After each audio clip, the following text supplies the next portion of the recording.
রোদে দেওয়া ঝামেলা ছাড়াই যদি আপনি এই আচারটা বানাতে চান তাহলে এভাবে বানিয়ে নিতে পারেন। আমার স্বামীর কাছে শাশুড়ি মা কিছু আম দিয়েছিল।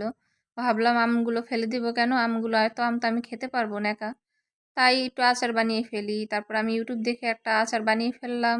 আপনিও যদি এরকম করে আচারটা বানান খেতে বেশ মজারই হবে। আসসালামু আলাইকুম, সবাই কেমন আছেন? আমি তো বেশ ভালোই আছি। ১ম এ আমি আমগুলো কেটে-কুটে ধুয়ে নিয়ে গ্রেড করে নিয়েছিলাম। তারপর একটু হলুদ গুঁড়া আর লবণ দিয়ে আমি ভালো করে এটাকে কষলিয়ে নিব। কষলানো হয়ে গেলে দেখুন কতটা পরিমাণ পানি বের হবে। পানিগুলো সব বের করে নিতে হবে, না হলে আমটা নষ্ট হয়ে যাবে, বেশিদিন থাকবে না আচারটা।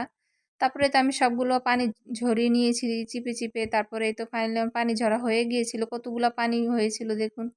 তারপরে এই পানিগুলো ফেলে দিয়ে এই আমগুলো আমি নিয়ে নিয়েছি। এখন আমি কড়াইতে আমি সরিষার তেল দিব কিছুটা, তারপরে রসুন কুচি করে নিয়েছি, একটু বেশি না হালকা পরিমাণ ভেজে নেব। একটু স্বাদ অনুযায়ী লবণ দিয়েছিলাম, একটু কালার হওয়ার জন্য আমি কিছুটা গুঁড়া মরিচ দিয়েছিলাম। তারপর ভালো করে নাড়াচাড়া করে আমি এই তো পাঁচফোড়নটা, শুকনো মরিচ সব বেটে নিয়েছিলাম, সেগুলো গুঁড়ো দিয়ে দিয়েছি। তারপরে এই তো আমগুলো দিয়ে ভালো করে অনবরতভাবে নাড়াচাড়া করে নিতে হবে। কিছুটা শুকনো মরিচ ছিল ভাজা, সেটাও দিয়ে দিয়েছিলাম। কিছুটা চিনি দিয়েছি একটু স্বাদের জন্য। অনেক পরিমাণ টক ছিল, আমি একটু চিনি না দিলে খেতে ভালো লাগবে না। তারপর ভিনেগার দিয়ে দিয়েছি সবশেষে। ভিনেগার তো না দিলে কাঁচা আম ভালোই থাকবে না, ভিনেগার মাস্ট দেওয়াই লাগবে। তারপরে আপনি যদি এভাবেই আচারটা বানান ১০০% গ্যারান্টি দিয়ে বলতে পারবো আপনার কাছে খুবই ভালো লাগবে। যেহেতু সামনেই কুরবানি ঈদ আসছে, একটু মাংসর সাথে খাওয়ার জন্য ভাত দিয়ে খেতে খুবই মজার হবে। এভাবে আচারটা বানিয়ে নিতে পারেন।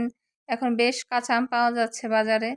তারপরে এই তো আমি আরও কিছুটা পরিমাণ চিনি দিয়েছিলাম। দেখি যে মিষ্টি হচ্ছিলই না, প্রচুর পরিমাণ টক লাগছিল। তাই আমি আরেকটা কিছু চিনি বাড়িয়ে দিয়েছিলাম। তারপর বেশ অনেকক্ষণ যাবত একটু চুলার আঁচ কমিয়ে আমি জাল করে নিয়ে ভালো করে শুকিয়ে তারপরে এই তো আমি একটা বক্সে ভরে নিয়েছিলাম। তারপর বেশ অনেকদিনই ভালো থাকবো, যেহেতু আমি ভিনেগার দিয়েছি, বেশ অনেকদিনই ভালো থাকবে এই আচারটা। তারপর সবশেষে আমি তেল দিয়ে দিয়েছি, যেটা না দিলেই নয়। তারপরে এই তো ফাইনালি আমার আচার বানানো হয়ে গিয়েছিল। আর এই আচারটা খেতে এতটা মজার হয়েছিল কি আর বলবো আপনাদেরকে। সবাই ভালো থাকবেন। Tata, bye bye.